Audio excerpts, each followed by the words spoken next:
Good morning, everyone. My name is Amherst Williams. I'm the Executive Director of the Connecticut League of History Organizations, and I want to welcome you all this morning to our info session on Connecticut Collections. I have with me here today Diane Lee, who is the Connecticut Collections Project Manager. Some of you probably know her already from her work with Connecticut Collections, or you may also know her from her other role here in Connecticut, which is as Collections Manager at the Fairfield Museum and History Center in Fairfield.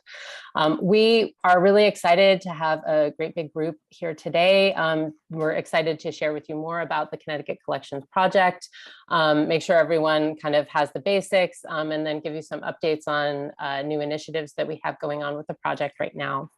I am recording this session, and a video will be available after the fact on our YouTube channel. Traditional Zoom etiquette applies. Keep aware of whether you're muted or unmuted. We will have an opportunity for a more open Q&A after we're done going through our slide deck and offering our presentation. But if you have any questions at all as we go, please just pop them in the chat and we will address them either as they come up, if that's appropriate, or at the end. Thanks again for being with us today, and I'm going to share my screen and we'll get started. I was thinking to myself, wow, it's been like at least a month since I've done a Zoom program. I'm feeling rusty. Share screen. There we go.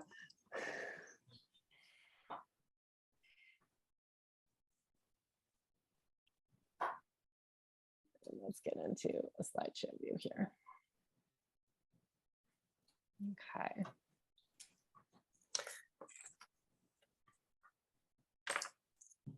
So welcome once again. This is our 2022 Connecticut Collections info session. Just a little bit about what we're going to be covering today. We're going to offer you an overview of Connecticut Collections, what the project is, what the system does. Talk a little bit about some of the advantages of being a part of Connecticut Collections and why you might want to join, and especially why you might want to join now. We're going to talk a bit about the pricing structure and how it compares to some other systems that you might be familiar with. And we're also really excited this year to share some of our current initiatives made possible by grant funds from both Connecticut Humanities and the National Historical Records and Publications Commission of the National Archives. We're going to share more about how to get involved and have an opportunity to take your questions and answer them as well. Thanks for being with us, and we are getting started. So what is Connecticut Collections? Connecticut Collections is a collaborative, it's an archives collaborative, a collections collaborative, a project created by CLHO that includes basically three main components. There's the relational database, the collections management system that is designed to help organizations manage their museum and archival collections in one place. It has another piece, which is the online public portal, which allows organizations to share, if they want, anything from one record to all of the records within their database online, make them searchable online and accessible to researchers through our public portal at ctcollections.org. So it's a system that you can use either just for internal organizational purposes, or you can use it for internal organization and sharing and discoverability with the public.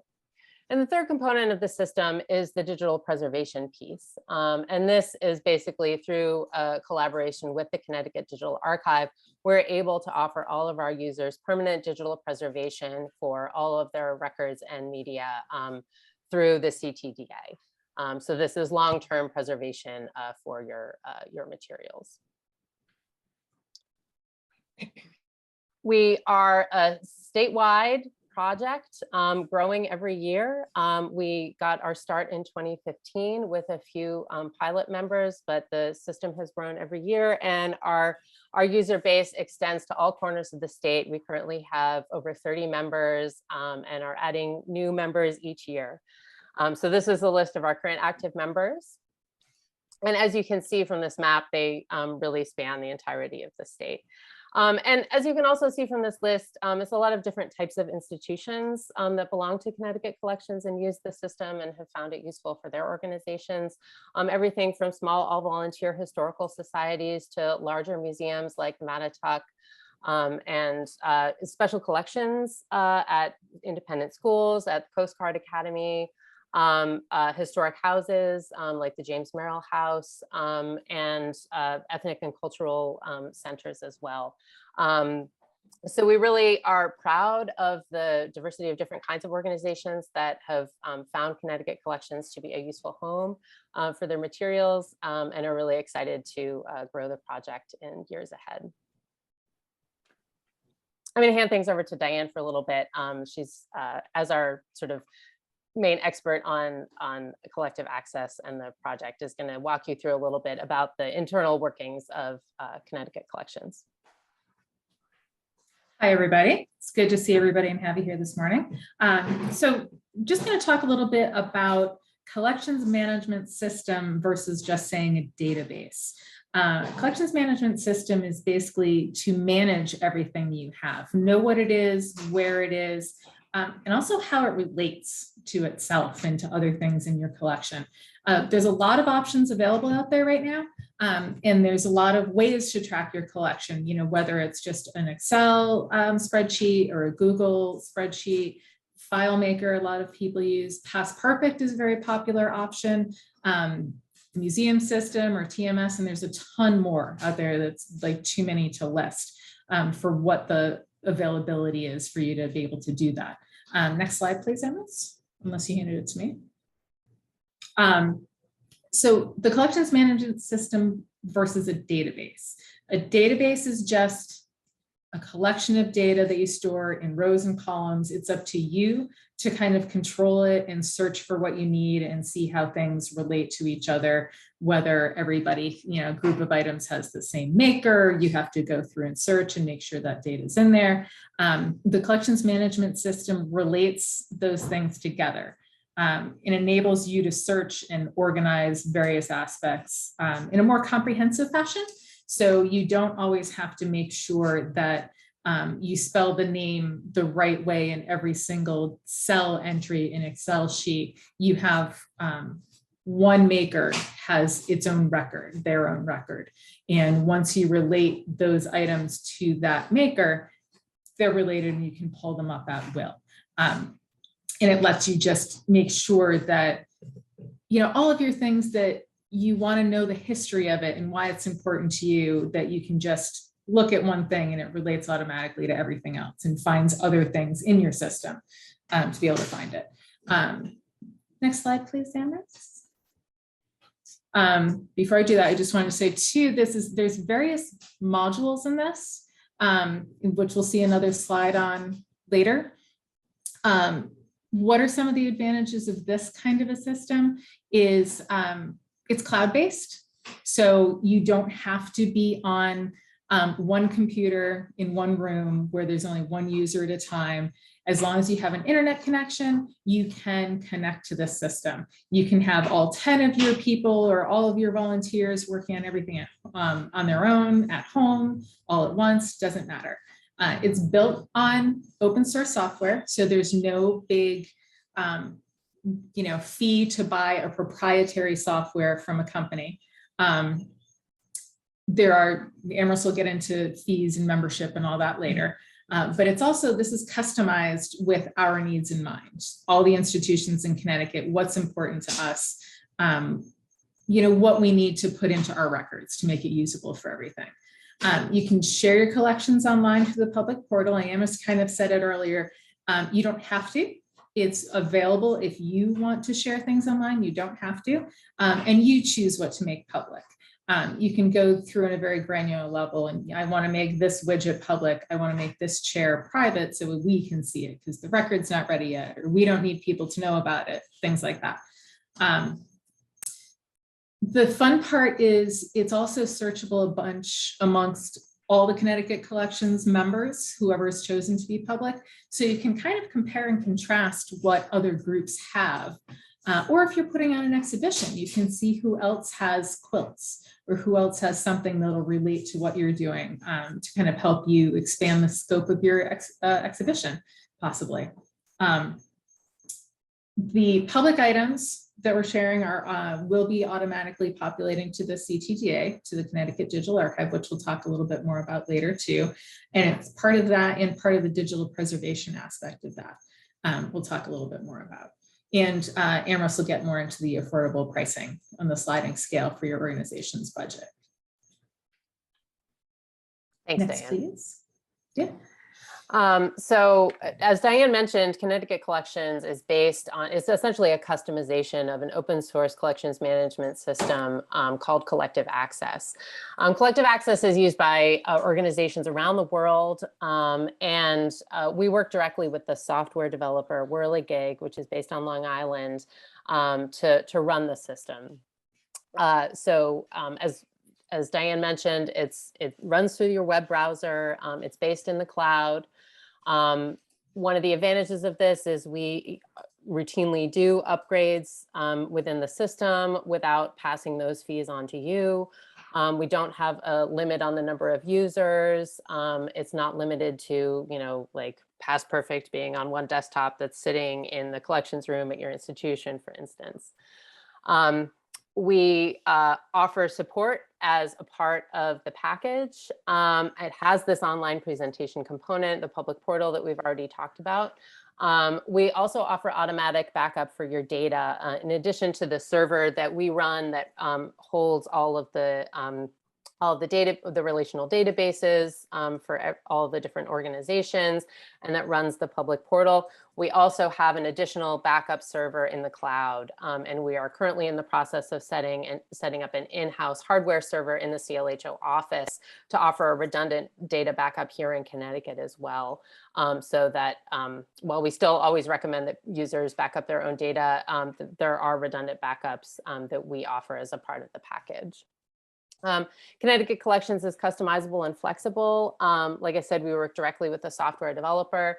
And one of the advantages of this, I think, is that when you need help, you are not making calls to random strangers, distant tech support hotlines. You are emailing or calling Diane.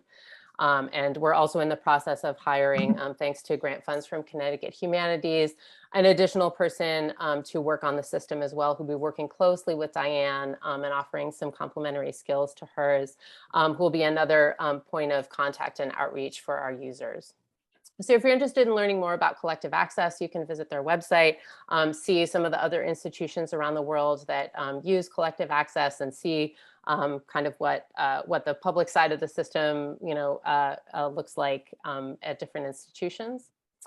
But you can also see a bit about, and Diane's going to talk in a second about what the system looks like here in Connecticut. Diane?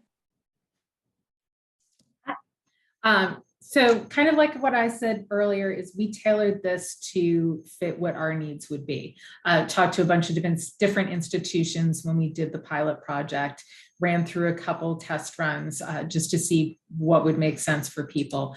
It's a simple interface that's used. You don't have to know any specific fancy library language, computer language, anything like that. It's just simple fields, simple labels to those fields, an object identifier, a title, things like that. There's no special coding or anything like that you need to do.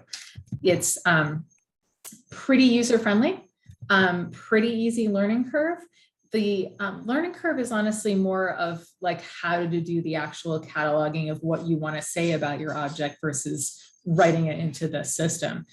It'll ask you pretty simple questions. And I tell people all the time too, it looks like there's a lot of fields. It looks like there's a lot of stuff there. You don't have to fill in every field. You don't have to do anything like make sure that you have the exact date of when it was collected. If you don't have it, you don't have it. And the beauty is you're not carving this into stone. So records and record keeping, I always say it's kind of a living, breathing thing. You're always going to be adding to your knowledge about your collection, whether it's objects, whether it's your archives, things like that. You're always going to be adding. There's always stuff that you can put in there. Next, please. This is just another little screenshot of what the system interface looks like on your end. You have like a little blurb. You can do counts, see how many things are in your collection. You can do a lovely lightbox view. These are all the bell and whistle kind of things. Lovely lightbox view, so you can see all the stuff that's there. You can also see up on the upper right is how our archives module works. And it's in a very hierarchical manner, the same way that finding aids would be organized. So you can see where things fall in the system and get like a very clear organization of what it looks like.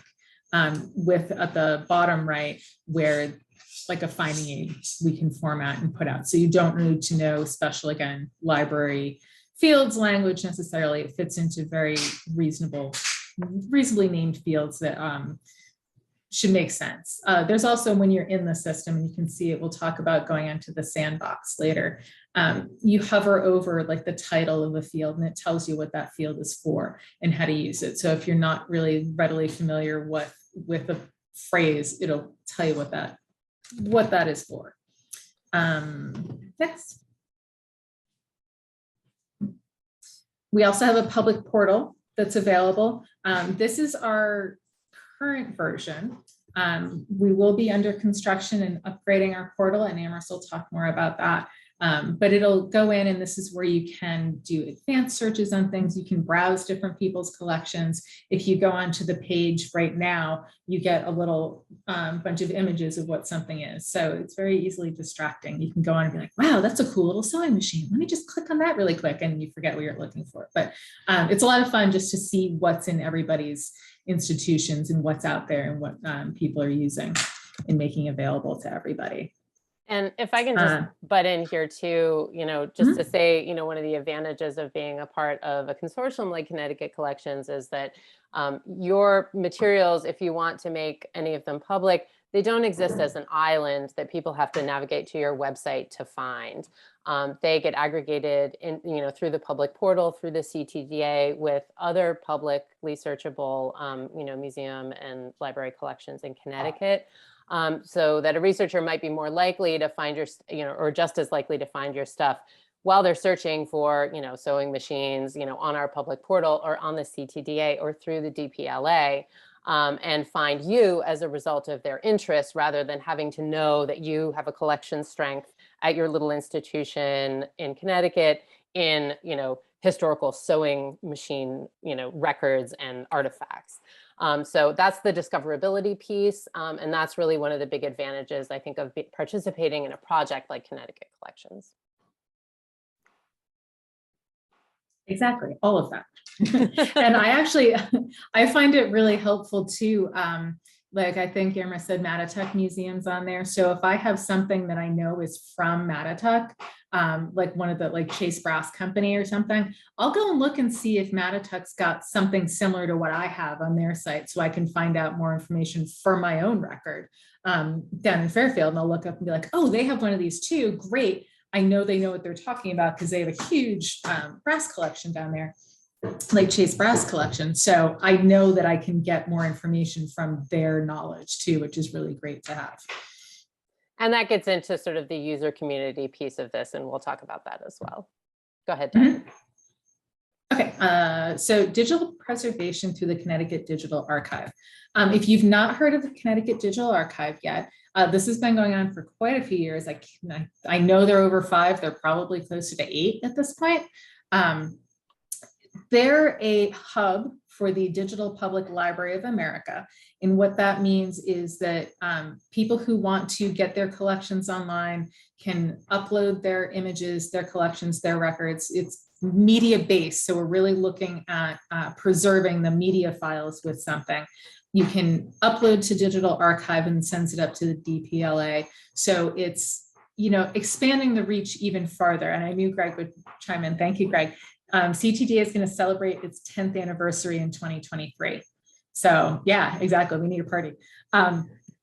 So the benefit to this, so there's 2 parts of this too. So CTDA on its own is free to join, free to access, free to upload for Connecticut institutions.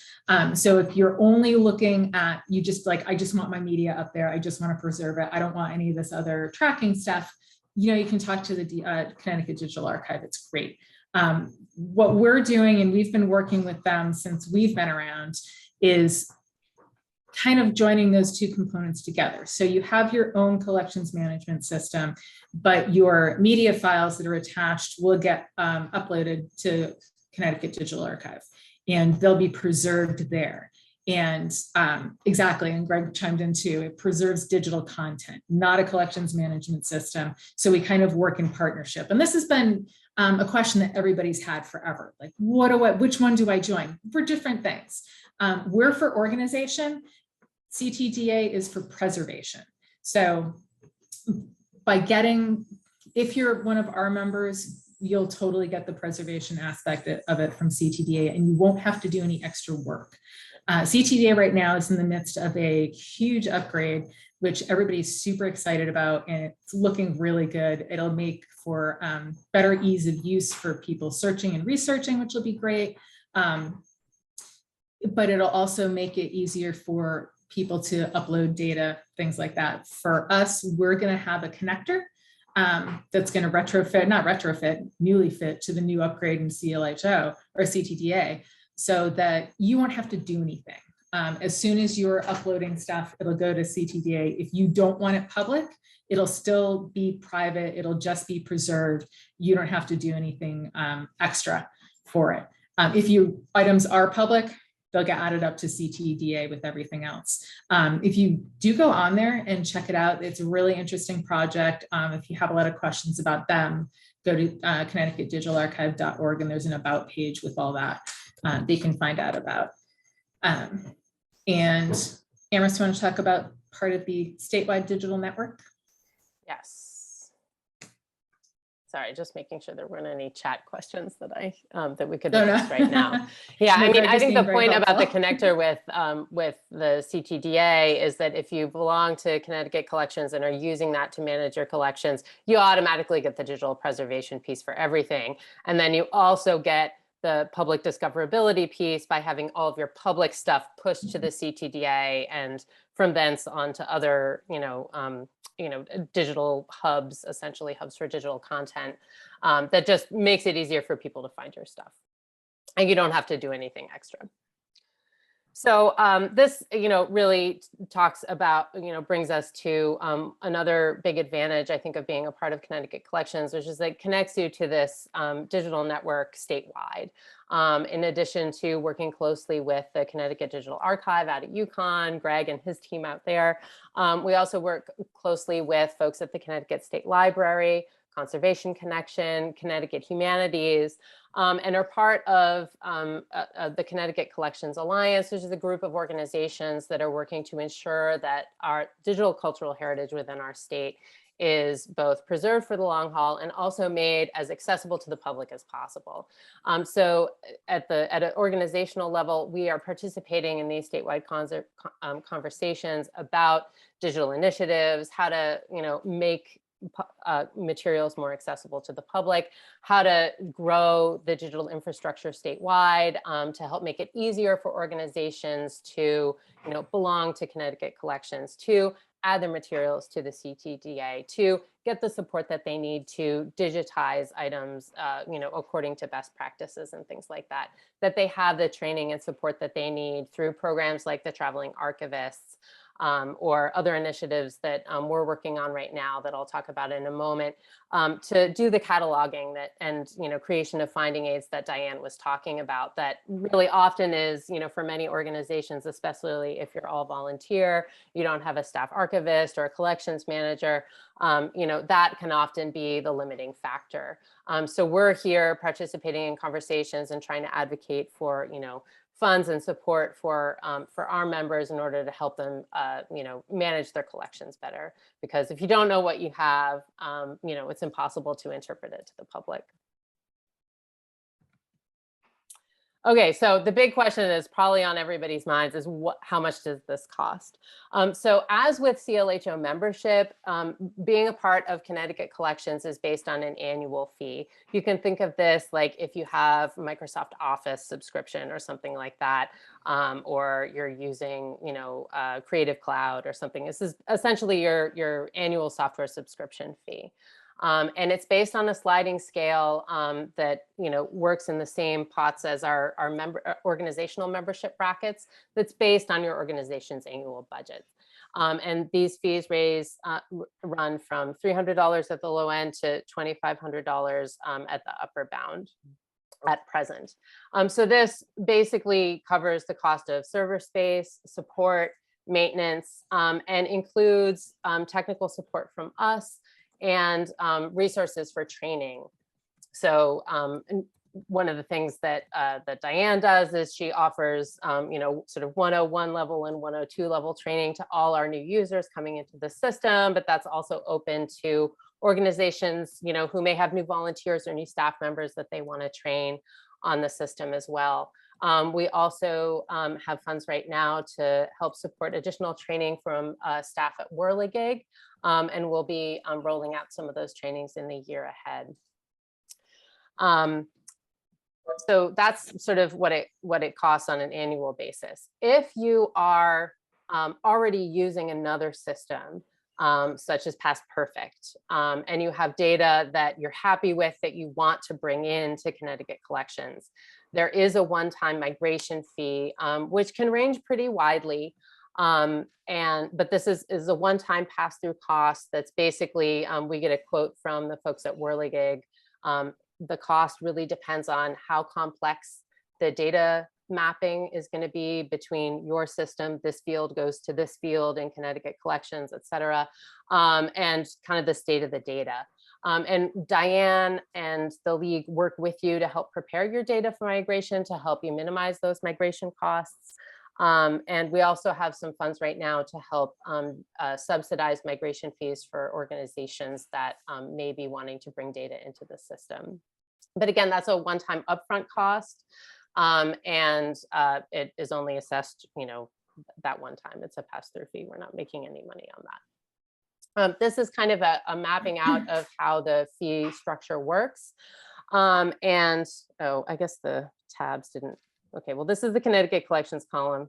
Sorry, this got all screwed up.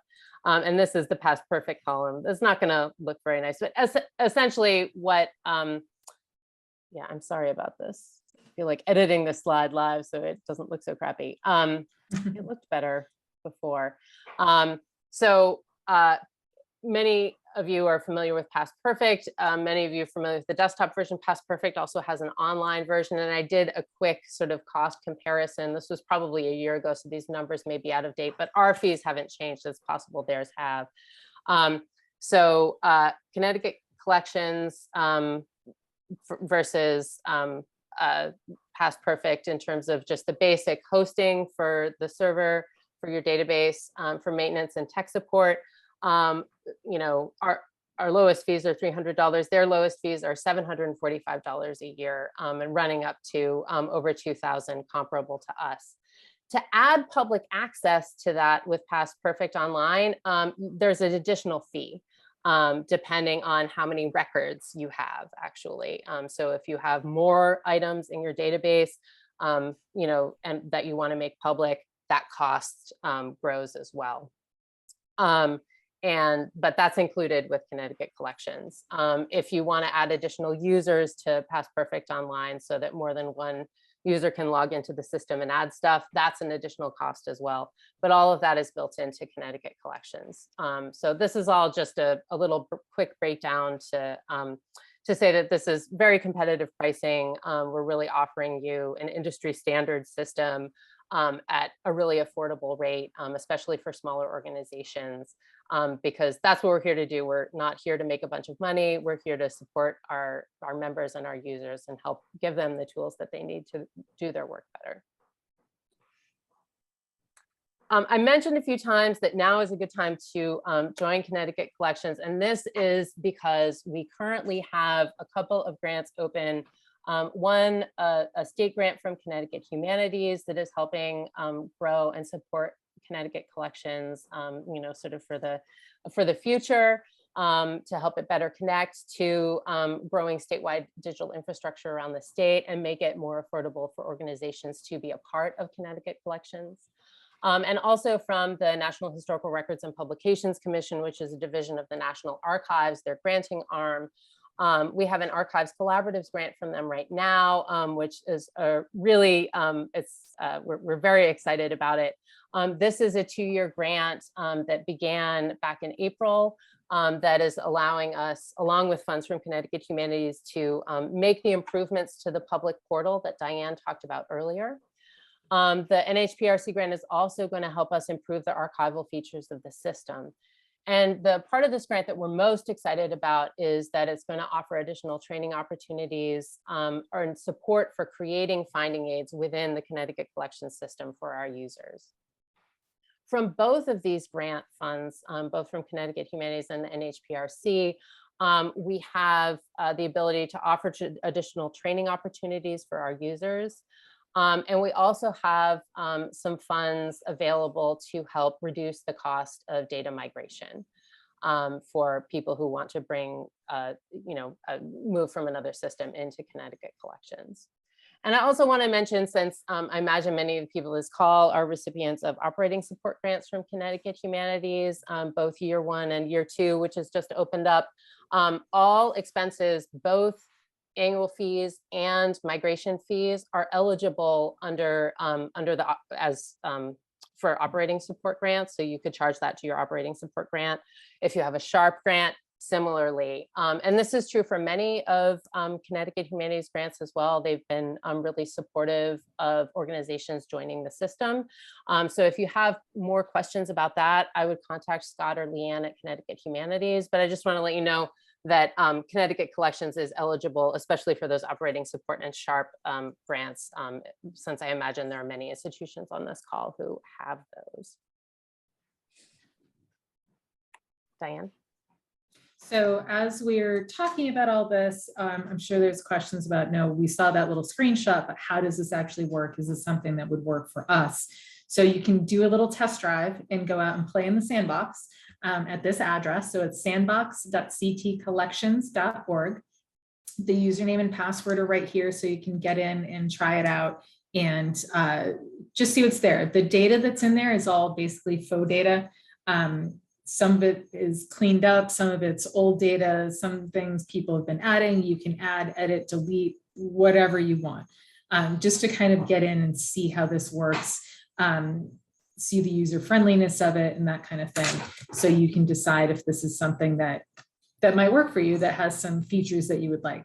We do have a manual on our CLHO website that's available.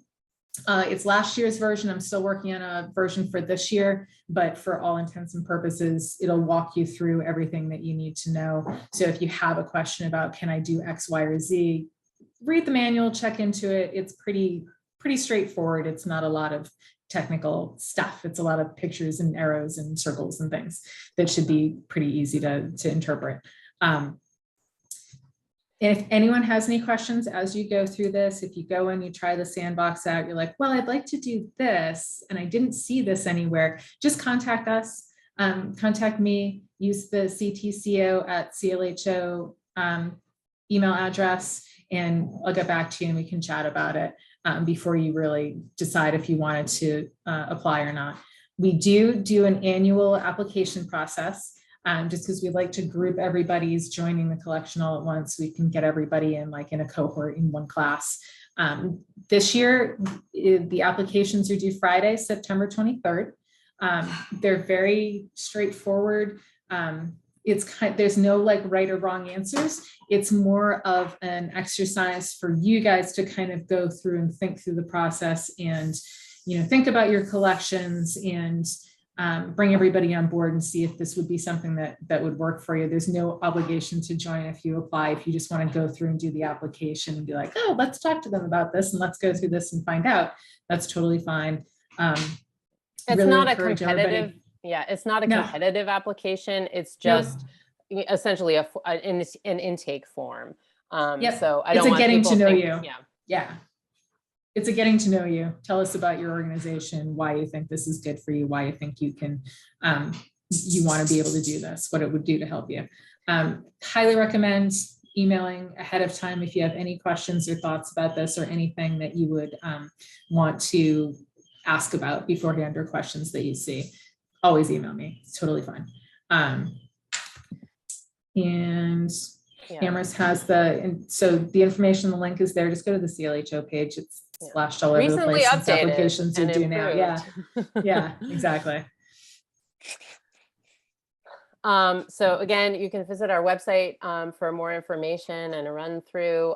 You can reach out to Diane at ctco@clho.org, schedule a phone call, ask some of your questions, whatever, whatever your needs might be.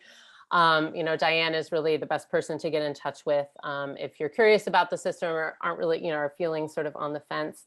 And I would definitely recommend, sort of kicking the tires in the sandbox if you kind of want to see what it looks like on the back end. And I definitely would invite you to search the public portal. Again, we're going to be improving the public portal, so it won't look exactly the same, next year. But it'll have even more functionality than it has now. And it gives you a good sense of the kinds of things that the public might be able to learn about your collections, what that researcher experience might be like. There's one more thing that I just wanted to add, and it relates to the training and some of the great work Diane has been doing, especially over the past year, and fostering a supportive user community. One of the things Diane has started doing, in addition to sending out a monthly newsletter to all Connecticut Collections members with updates and information, is she's offering monthly office hours. These are kind of like a drop-in Zoom office hour. They happen at a set time. She records them if you can't be able to make it, but it's kind of online, ongoing learning, continuing education on Connecticut Collections. You can bring your questions, suggest a topic you'd like her to cover, or she'll cover something that she thinks is a really great feature of the system that you may not know about. So that's usually a theme topic. There's a theme topic by week, but then, I take questions on that or anything else you may have at the end. So any questions you come along, you can get. All right, so now we're going to I'm going to quit out of my slides here and open things up. And there's a bunch of questions in the chat. Great. One is the slide deck going to be available afterwards? Yeah, we can certainly make that available to everybody. We can PDF it and just send it out to everybody. So you can see that and get a little bit more of a look at the URLs and things in there. Yeah, I'm developing a list of things that I'll send in a follow-up email or that Emily can send after the fact that will be useful to you. So if you have any other things, link, information about the sandbox, a link to the recording, we can have the slide deck, link to the public portal, link to the application, all of that stuff. Diane's email address. A couple other questions. The next window to apply, someone's asking about after this year, next September at this point. In the future, we may change that around, but right now, especially with the upgrade to the portal going on, we are just going to keep it to the once a year for now. Is there a data cap limit for each institution? For data, there is not. For media files, we're in the midst of looking at that because of server space and amount allowable and cost, that kind of thing. So there's 250 gigs that you get with as a base user membership. Yeah. For us, 250 gig limit for media files digital. Without incurring additional fees. Yeah. Right. There will be additional fees to help pay for storage after that. So we're calculating that based on what the current fee structure is for our server. But for regular data, you can have like 50 million regular just records in there. It's totally fine. Side note for CTGA, their limit, I think, is a terabyte of digital space. Greg's nodding yes. So Greg Kaladi's here also. He's in charge of CTGA. So when I keep saying Greg, that's what I'm referring to. And he's the guy in front of all those books over there. Yeah. Who also has. Let's see. Yes, there are plans. Someone's asking, are there plans to provide a way to export finding aids to Connecticut Archives online? Yes, that is a part of this current archives grant from NHPRC that we're working for. Yes, I can say a little bit more about that. So one of the things that we're working on, like we have this essentially a software connector link up with the CTDA, we are also going to be, technically what we're doing is making Connecticut Collections, it's like an OAI provider, Open Archives I forget what it stands for. It basically allows other systems to pull some of the, essentially the finding aids from the system if they're public. We'll be working directly with the folks at WestCon, at Connecticut Archives Online, to basically make any finding aids that are created and made public within Connecticut Collections automatically get pushed out to CAO so that they're searchable in that system as well. If you're not familiar with it, Connecticut Archives Online is a statewide sort of finding aid aggregator based out of Western Connecticut State University. Yeah, thanks. Thanks, Greg, for the technical specs. I always forget what all of these acronyms stand for when we start talking about them in acronyms. So we're very excited about that partnership. And this is, I think this goes back to what I was saying about, the advantages of being hooked up with sort of this statewide digital network is we're trying to coordinate among all of our different organizations so that nobody's like duplicating work in different parts of the state, so that you don't have to kind of like go out on your own and recreate the wheel, so that all of these different systems are connecting with each other. Each of them offers something slightly different, but we're not trying to make it so that you have to like create your finding aid in Connecticut Collections and then you have to download it and upload it to CAO, and then you have to get all of your data and upload it to Connecticut Digital Archive as well. It's sort of a one-stop shop. If you're in Connecticut Collections, we want to make all of that stuff automatic for anything that's public. Because we know it's hard enough to get those collections in just for ourselves to start off with, between people and time. So we don't want to make you do extra work. Anne had a Going back to question some of the questions about digital watermarking. Is this an available feature for images of some object records? Anne, are you talking about like where there's kind of like a watermark on the image, so to prevent people from downloading it and using it? I don't know if you can unmute yourself and just say a little bit more about what you're talking about there. Yeah, I mean, rights and reproductions issues for living artists, and so protecting images of those works. Yeah. Diane, can you speak to that? I think that's a feature that's in collective access. We do not have it active right now, but that's something, if we have folks that are really concerned and wanted to do that and have that as a feature, I can certainly find out what that would involve. Because I know there's other ways of watermarking things before you upload images and that kind of thing, but I know it's available, we just haven't used it. So if that was a concern to you, I can certainly look into it with our tech guys. Yeah. And again, this is exactly the point that, we were talking about earlier, is we work directly with Whirligig. And, so if one of our users is like, this isn't in here, but we know collective access can do it, or like, can collective access do this thing? We can work with Seth and the folks at Whirligig and be like, okay, can you turn this on for the system? Would that be really complicated? And, sort of cost that out. Sometimes it's just as simple as just turning on a feature. So this is, really the customizability of the system based on our users' needs.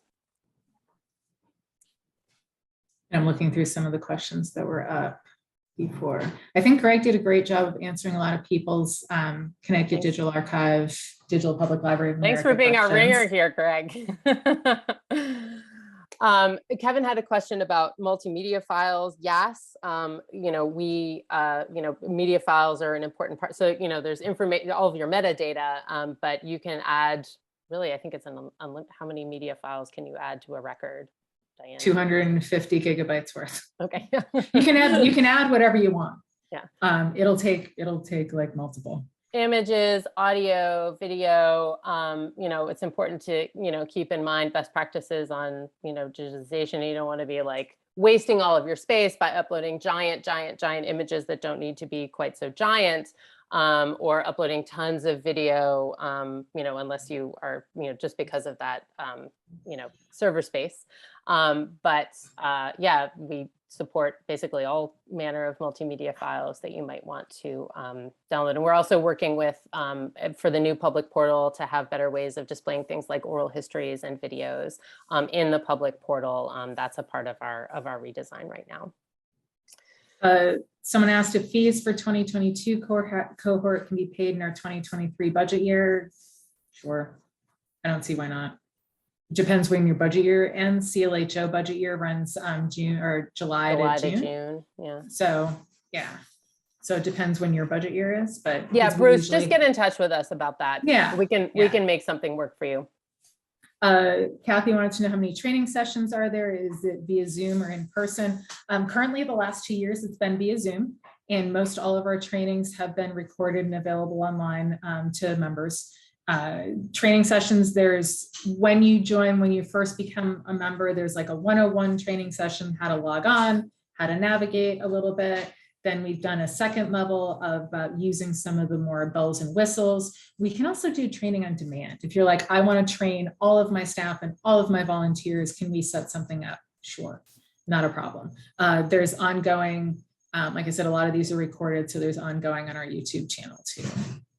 But we Along with also the manuals. go out and, we can visit you if you need, some on-site support. We want to start doing that now that COVID's kind of. Yeah, this afternoon, actually, we're making a visit to one of our Connecticut Collections users down at Shoreline Trolley to talk with them about some of their specific needs around their collection, which is a working trolley collection, right?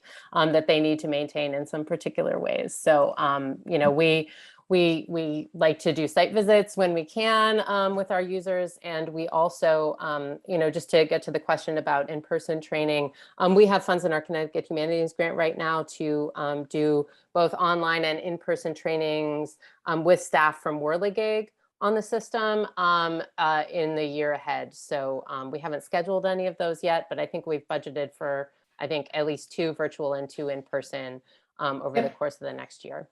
And there may be more because I think there were funds for that from the last year of the grant, but we haven't spent them yet. So we may be able to host more of those if there's an interest. Mm-hmm. Wendy asked, go back. Oh, go ahead, Diane. Oh, no, go ahead.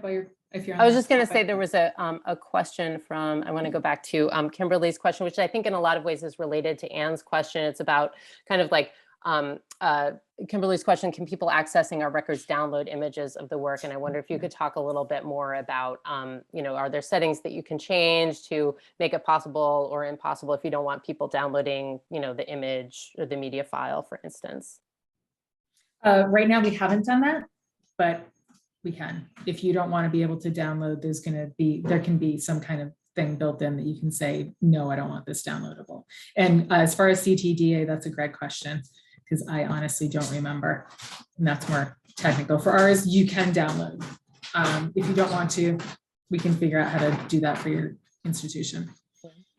We could also, there are ways of thinking about that too, because we always are referring, researchers and searchers on the public portal to the institution for information about those records. So if you wanted to have a digital surrogate that wasn't very high quality, like an image, but that wasn't high res for print reproduction, if that was the sort of thing you were concerned about, you could put up a digital surrogate that could give people an idea of what this thing is. But they would need to contact you if they wanted to, get a high quality scan, for instance. So there are ways of doing that without sort of turning on additional features that you can think about within the system. But again, like we said, if we get a bunch of users being like, well, we want a feature where we can make some things downloadable and some things not downloadable, we want to switch to do that. Like that's where we go to Whirligig and talk with them. We have users who want to do this. How can we make it happen?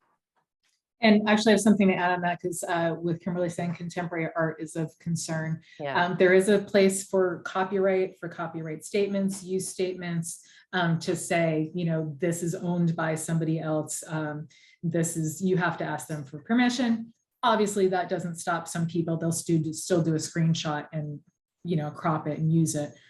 There's ways around it. So, people will find a way if they're really desperate, but there's plenty of statements listed. Our copyright and use statements are in line with CTDA. CTDA requires you to have a copyright statement records going into their system. And they have a set of 6 statements that have been looked at and approved of varieties to use that are the main statement. Then, for us, you can add your own use statement.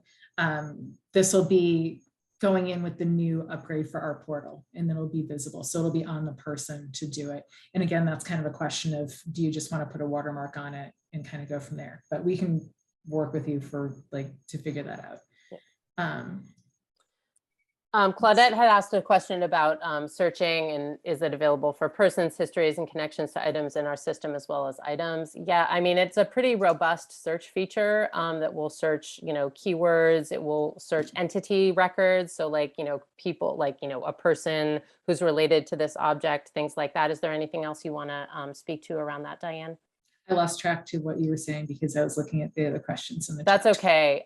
It's a question about search and what field, if someone inputs like sewing machine into the public portal, there's also an advanced search, Claudette, that if you navigate to the portal, you can kind of check out and sort of see how that works and what it brings up. You can search by field, by title, by person, other fields within the record, if you want to do a more advanced search within the system. I hope that answers your question, Claudette. Yeah, no, that's basically it. It'll search across main fields. There's a very general search that'll search across a lot of things. And then, like Anna said, there's an advanced search that you can put in. We're working on improving our advanced search because we're not crazy about it right now. There's also a browse feature where you can go in and split things out by different facets, by topic, by who owns the collection, things like that. So you can split stuff out by that as well. Wendy had a question about what happens if you decide to leave Connecticut Collections. What happens what I was to your going to get back records? to. We have actually just created an exit process. We haven't had anyone leave the system formally as of yet, but your records and your data are yours. We will transfer your data to you and you can leave and go somewhere else with it or just take it back. We're not going to. It's not going to disappear. Yeah. It's not going to disappear. I think we have a formal document about this that, there's like a certain period of time where we'll maintain the data on the system. If, somebody doesn't pay for some reason, I think it's like 6 months to a year or something. And then, if there's no payment or if somebody wishes to leave, there's a formal process for leaving the system that, you get your data back basically. So you don't have to worry about it getting lost in Connecticut Collections and not returned to you. It's yours. Yeah. We're not here to take it from you. It's your data. It's not our data. We're just holding it for you. I'm just perusing through to see if I missed anything because I know there's a couple that we didn't get to yet down the bottom. Wendy, you can definitely pay for more than 1 year upfront. We'd be happy to work with you on an advanced payment system if that's something that would be interesting to you. Or if there's like funds that you have right now that you want to expend on future projects, that's fine. Rebecca had a question about specs for uploading images. Go ahead, Diane. Actually, Rebecca had a couple good questions, or if it's the same Rebecca, because there was also a question about, is there a template to upload finding aids, or do they need to be entered manually? Understood the box and folder list are main concern. We haven't yet because we've mainly been working with more of the object collections, but as part of this whole archives initiative and this go around, we're certainly going to take a look at that and see if there's something that we can have like a standard EAD finding aid template that we'd be able to upload and use for people. So that's a really good question. And what was her other question, Amos? Or another Rebecca's question? Well, there are a couple of more questions. They're both related to Past Perfect. Claudette had a question. The cost for uploading if your historical society on Past Perfect, is that more costly than other programs? And does most of the information upload? So this would be a data migration, Claudette. If all of your data is in Past Perfect and you want to move it into Connecticut Collections, there would be, we would take a look at your data. And the folks at Whirligig would take a look at it. We've done many migrations from Past Perfect. This is a pretty common system that people are coming to us from. We can't give you a quote until we've seen the data. That's why I give that big range. And we don't know what other institutions charge or other groups charge for migration. It's all on their end. But so every field that can be mapped will be mapped. I mean, I don't think, Diane, you can speak more to this than I could, but I don't think are there any fields in Past Perfect that we wouldn't be able to bring into the system? No, our goal is to not lose any of your data. Yeah. So even if it ends up having to go in a field that isn't, even if we put something into a notes field, it'll be in there. So you'll be able to handle it and then that data won't get lost. Oh, good. And we'll work with you on that about any concerns about that kind of thing. Oh, and Rebecca had also asked, are there certain specs for uploading images, which is, I think, what you had said, Amherst. There's not. we recommend the highest resolution because we want the highest resolution image to go to CTDA for preservation, but there's no specs for that. Yeah, I mean, we recommend that you follow, the best practices for, digitization of whatever media you're talking about. But again, if you have concerns about having, public high-res images that people can download in the system, then, maybe that's not something that you want to do. So, I think, but we don't have rules. You are the ones who make the decisions about what you want to upload.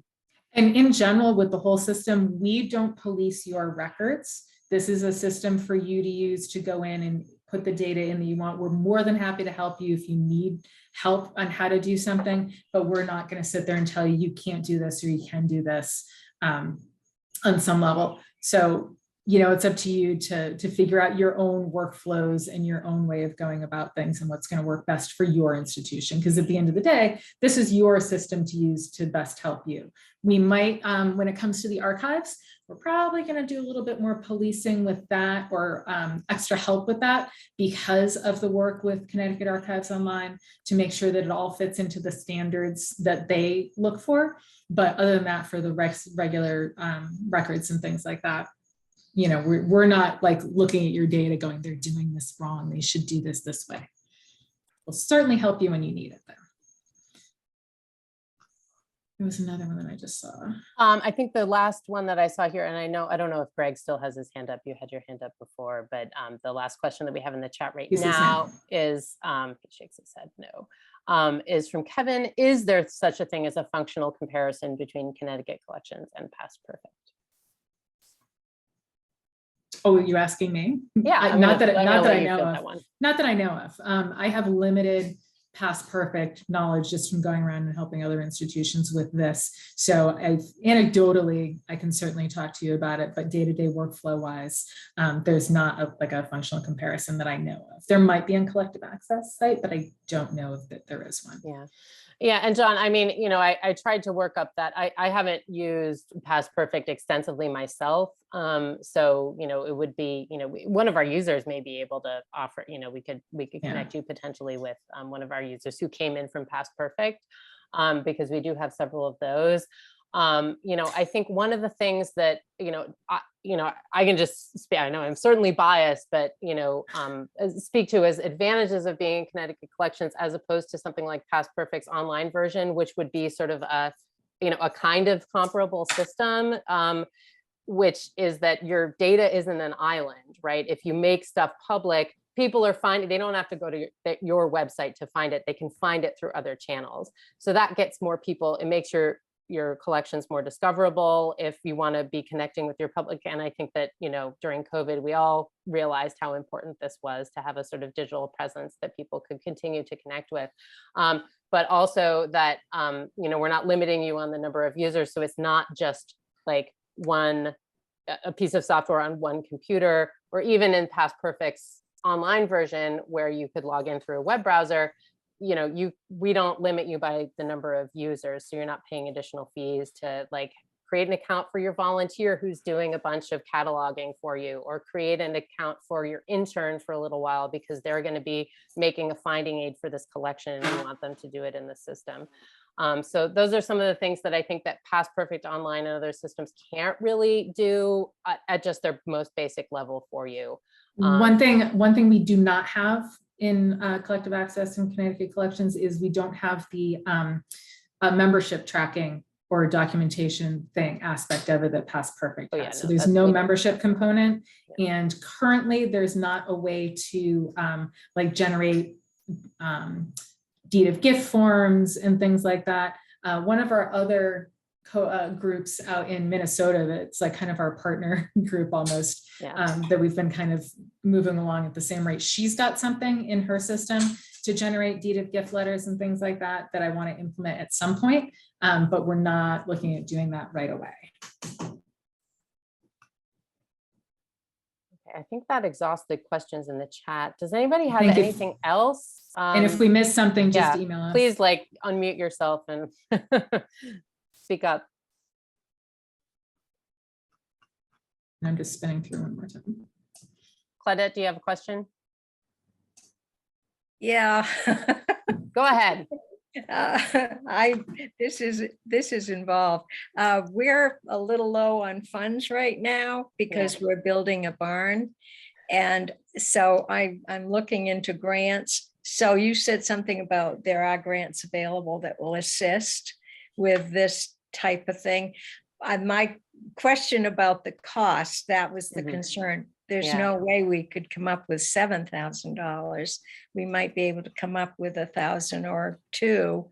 And is there a period where we would just pay part of it and then be able to get a grace period for maybe 6 months or something? I don't know. Yeah, I mean, I think we would work with you on your situation. I mean, our goal is to make it as accessible as possible, you know, without us like losing so much money that we can't pay Diane anymore or pay our survey. no, Like we're I not didn't- making a big overhead on this. That's why we, you know, can make it No, so I- affordable to you all.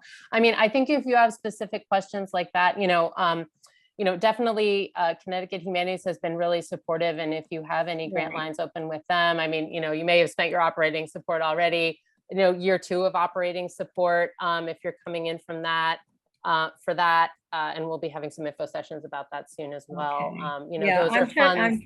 I'm trying very hard to get people interested to help out. Yeah. And that's why I want to do this system versus Past Perfect. Yeah. Everyone I've tried to get to help me with Past Perfect kind of walks away.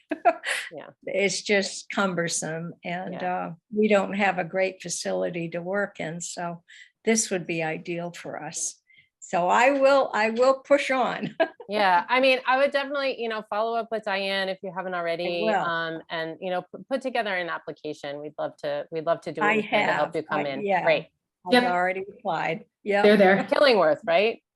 Yes. Yeah. yes. Okay. Awesome. We're so small, you know, that's the problem, but that's all right. It's getting better. We have a lot of really small, all volunteer places that are a part of Connecticut Collections, and they find ways to make it work. So, you know, we're happy to work with you. Well, I've been with your to situation. Madison. Yeah, Madison was so helpful. Mr. Gunderson, he was great. Yeah.